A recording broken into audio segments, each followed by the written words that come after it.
and I'm going to be doing some live streaming for SF Garnish Music, Bay Area Electronic Music Production School.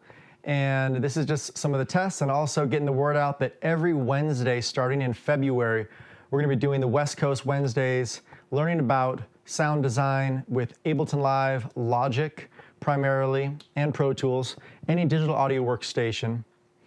And if you want to learn more about sound design, mixing and mastering, please check us out at sf.garnishmusicproduction.com. And this is going to my own personal social media, just because I know that there's people out there that know me as an artist playing music, and I would love for you guys to know about how I'm trying to share what I've learned in electronic music production and instrument performing, and bringing that to you guys so you guys can do it yourself or even make a business out of it. So what I have here today is, this is live from the Center for the Arts. It's a mix that we did from the board, multi-tracked. So as you guys can see here, we have all the different instruments coming down in Ableton Live 10 Suite, which is what we are in. The best way for me to bring in a show that's an hour and a half long, such as this, is I make sure that in my preferences that pop up right here, I want to make sure that when things are coming in, that they are not in warp mode to start off. So auto warp long samples right here. So that's what I turn off on purpose so that my BPM doesn't affect these tracks, because each song is going to be a different BPM, and otherwise it's going to warp it in a really weird way. The other thing I do is I count all the individual tracks that I'm about to import, and for this one I had, I think, about 30, and I just went Command T all the way down, or Command D duplicating, and they were all clean tracks, just named 1, 2, 3, 4, right? Track 1, track 2. And before naming them by hand, I made sure that in my Finder folder, let's just make sure I just give you an example of this. So here's my Finder folder right here, and I have all of my audio tracks coming down right here. And all I did is I took this track, kick in, and brought it onto a channel, right? And when I brought it into that channel, it automatically names the channel if it hasn't had a name before that. This is gonna save you some time importing, right? So no warp, and then don't name it, and it will automatically name it based on what the name of the track is up here. So you might even wanna make sure that when you import, you might even wanna name these a little bit differently, depending on how good the sound engineer named it for the show. Conrad did the show at the Center for the Arts and named these really good. Started with all of the drums and then went on to the instruments, some more of the Augs percussion, and then all the vocals, and then the full mix. And that's exactly what I did on my tracks in Ableton. So the next thing I do is I group my tracks. So I have all my drum tracks. I brought up the Augs percussion and named it JW for Jesse Weber, and brought that near the drum tracks. I have my bass on its own track, rhythm all, so that's banjo, mandolin, 2 guitars, 3 guitars, and then I have vocals all. And then I have my main house left right, which kind of gives it this the room sound if I wanted that. I'm mixing it without that currently. And let's see here, operator, don't really need that at all. So you could really just see how clean this is if I want it to be just nice and tight as a visual. And anytime that I work on something, it's kind of like doing surgery and going in. If I want to just work on the drums, I open up the drums and I start working on it from there. So here's the kick track, and here's just a general EQ and compression. I put the compression before my EQ.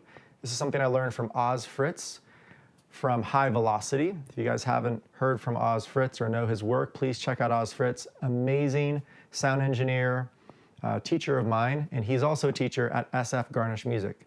So He taught me, he likes to do his compression before his EQ. Some people even do some limiters or compressions after.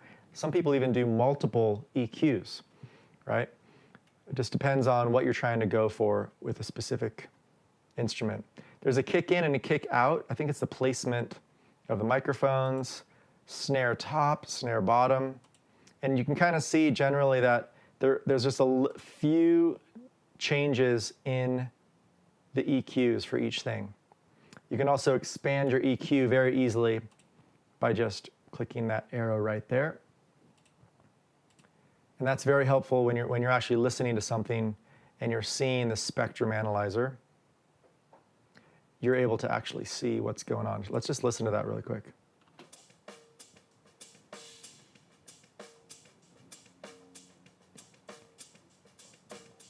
So as you can see here in the spectrum analyzer that I am cutting out some of the lows and I'm just wanting to pick up the snare. So this low area right here, if I open this up, you're going to hear more of the kick. What I'm going to try and do is just clean that up to where on this channel, I only want the snare coming through, or hi-hat, because it's our hi-hat channel. And our kick, we can EQ, right, and bring out our lows on that specific channel. Let's go ahead and solo the kick really quick.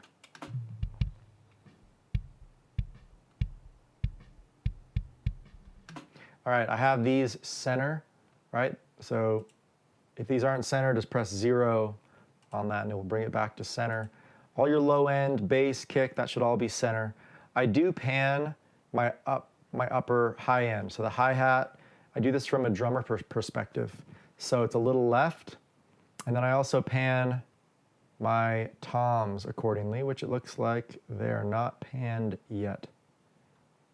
My overheads are panned. So left, right is left, right. In Ableton, people are kind of scared of how small all these different buttons and features are. But once you learn just a basic workflow, all your shortcut codes on your keyboard, you can start producing and creating music pretty fast. So just an example of this is I came in here a while ago and did an edit on a song called You're the Sun by Brightside Blue that played with us that day, and then brought it right over here into Pro Tools and was able to edit the audio with the video and doing the multi-camera angles that I have. This is obviously a little bit more than sound design. This is all the channels of video that we're working with. And it does have audio in here, but we're not going to use the audio from the video cameras. We're going to use it from Ableton. And I drag and drop it right in here. I can sync it by using my eye or using kind of the AI, the artificial intelligence within the program to align the track. I personally really love Final Cut Pro, which is what I'm using right here. But people also use Premiere and other things. You can edit video within Ableton, but primarily it is for effects for your live show. So you could put different effects on a video camera and then have it be pulsing to the music or have it actually move specifically to a channel like the kick or the snare. And every time the snare or the kick hits, it can actually make that effect on your video backing. These are all things that you can learn at SF Garnish Music. I'm going to go into a little bit of editing live here. And if you want to learn more about workflow and sound design, mixing and mastering in these different digital audio workstations, please contact us at sf.garnishmusicproduction.com.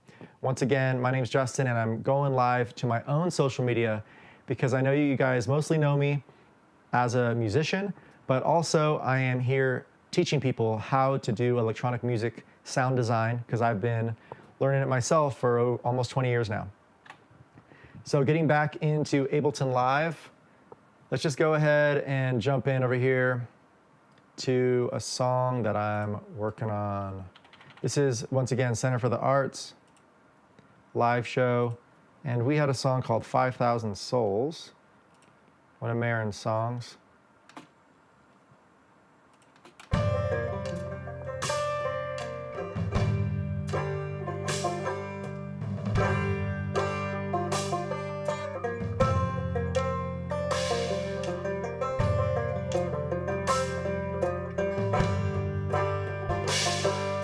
All right, so some of that high end is pretty crisp, and it looks like the overall mix is decent. That song, 5,000 Souls, you can check out by looking up Spotify Honey of the Heart, which is the group of Marin and I and the band. We just released this song. So what I often do, which I already did with this mix, is I did a trick that one of our teachers at SF Garnish Music taught me, which is using operator, and I'll just give you an example here. This is why the operator channel was on. It's white noise. Okay, so this is set to, I brought in an operator instrument and I brought it to white noise. I'll just show that one more time. And I have it up here. You can see it at nominal, right? It's at 0. And what I am planning on doing, I'm going to stop all these tracks here, and I'll just start off low, but it's a white noise sound. It's a little bit annoying, but this is what you do to get a mix and hear all your instruments up front if you have 30 tracks, which is what I have.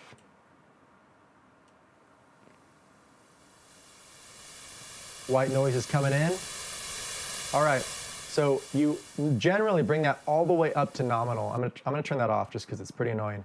You bring it up here, and what you do with every track, as you can see, all these tracks over here have been turned down to levels that are way below 0.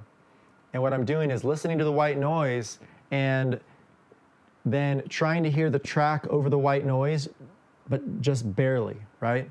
So, and this allows every instrument to not dominate over another instrument. So you do this with all your tracks. I didn't do it to my group tracks, right? That's still at nominal 0 dB. These are all negative, right? All the congas are down. And what that does is when you start listening back, this is like without even hearing the track. Like I haven't, you're actually able to hear everything right away. At the live show, what I was missing in the live stream was the drums, and they weren't in the mix enough. And this was kind of sad because we had these drummers come out with a lot of gear, and I just really wanted to hear the bongo and the conga. And so, but we can in this post-production work, which is such a valuable tool to be able to get the individual files of audio and video and eventually release that, which is what we're planning on doing here. So, like so many people, I start off with the drums, get a general kick sound, snare sound. I've done this for a previous song, excuse me. So I already have it for this song, but what I'm gonna do is every new song that I work on, I save it as its own file in the same location. So this is going to be 5,000 Souls, Hoth Center for the Arts, and this is gonna allow me to customize the drums and all the individual tracks specifically to this song. And I can go to a different song and customize those songs, and it won't affect this song, right? Back and forth. Eventually, I am going to cut out all the dead space too, or the space before the song. But I'll wait on that. So the high end right away seemed to be really crisp to me. So that's probably the overheads, toms all, I believe the hi-hats. All right, so if that's the case, I'm going to bring these down, -17, pretty big jump, about 2 to 3 dB.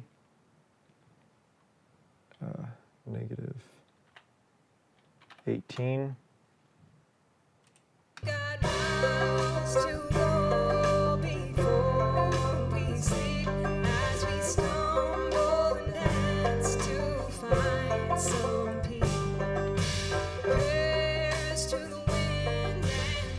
Bringing bring the banjo down a little bit. What's great is this is a mic'd banjo. So the more I can bring this down, the better. I'll actually highlight this. You can hear all the bleed from the live show. I purposely took out the highs and the lows because that middle tone of banjo is the sound that I personally really like. I also want to give a heads up too that, oops. We have the push 2 out here, and I often do not only live shows with the push, but also mixing and my home studio, the record, start, stop, tempo changes, instruments. It's a really nice way to be able to jump into sound production. So I encourage you guys to get the push if you guys are working with Ableton specifically. Okay, if it's ever grayed out like this, this means that you're listening to a different view, right? You're listening to the view of session view, which is what this is. What we want to listen to is arrangement view. And you change that by clicking this button right up here, and everything becomes ungrayed out. All right, so we have our banjo sound again here.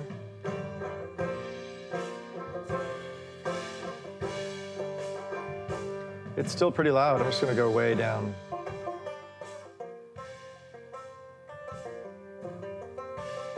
All right. When 5,000 souls gather in the rain, those who tell of the loss of the game. Oh, in their words, hard and time, they sustain seed to make a difference. Awesome. Any instrument like the mandolin is not in the song at all. I could then go ahead and just cut those out and clean up the track. Visually, it just helps to know what I'm working on, what I'm not. A lot of the vocalists, Marin's lead on this, and she leaned into the microphone, was a lot louder. That really helps out just because it naturally is already mixed where she's in front of the backing singers. But we'll do a little bit more on all the instruments. We're kind of prepping this for Oz to kind of take a look as well. But overall, it's sounding pretty good. Something that we'd like to probably do is make sure the bass is sounding good. Pretty simple bass sounds. Let's see.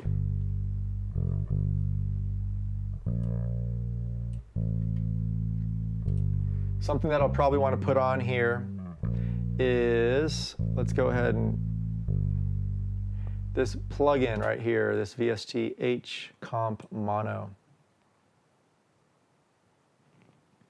Now, this is Waves. I'll show you guys it right here. But this compression mono, it's a mono compression, great for bass. And let's go ahead and listen while we do this.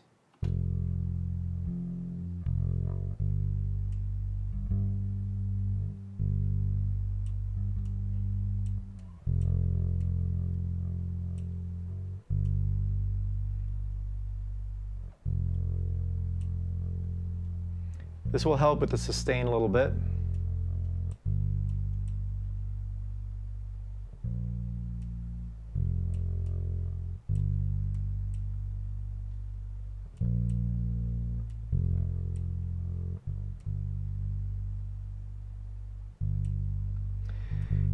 Another thing just to realize is that if you're mixing bass, you're going to want to have some really good bass frequency monitors.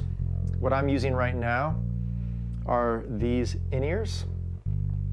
So this is actually almost like going blind with mixing bass. So set yourself up for using the right monitors. I have some QSCs in front of me, K10s, that are decent, but even sometimes it might be nice to put a sub on to really get that going on. Yeah, so we're working with Waves here. We also like a lot of different packs of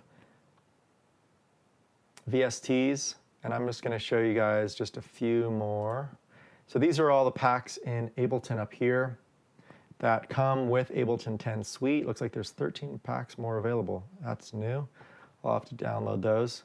But there are plugins right here in your area, and you can kind of see that I have some sound toys, which is also something we'll be talking about on our West Coast Wednesdays.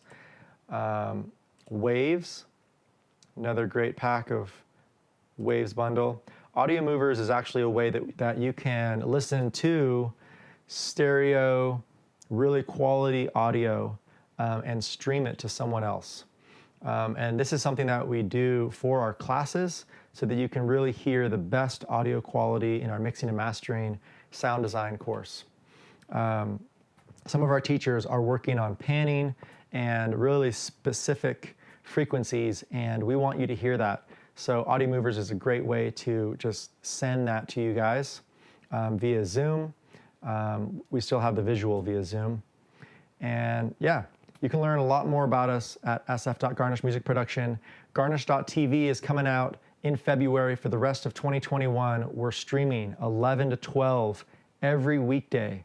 And West Coast Wednesdays is the West Coast branch, which is San Francisco Bay Area. There's also the Los Angeles branch that hopefully will join us a few times.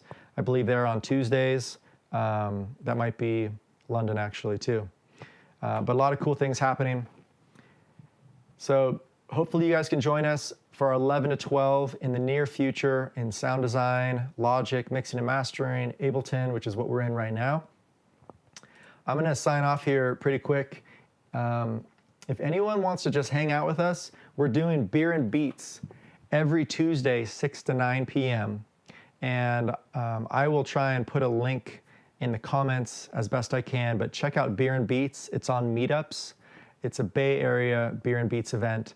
I think there's like 273 people in the meetup.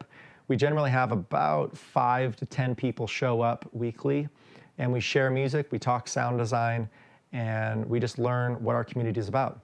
So please join us then. Join us from 11 a.m. to 12 noon Pacific Standard Time. This is all PST. And we'll see you in 2021.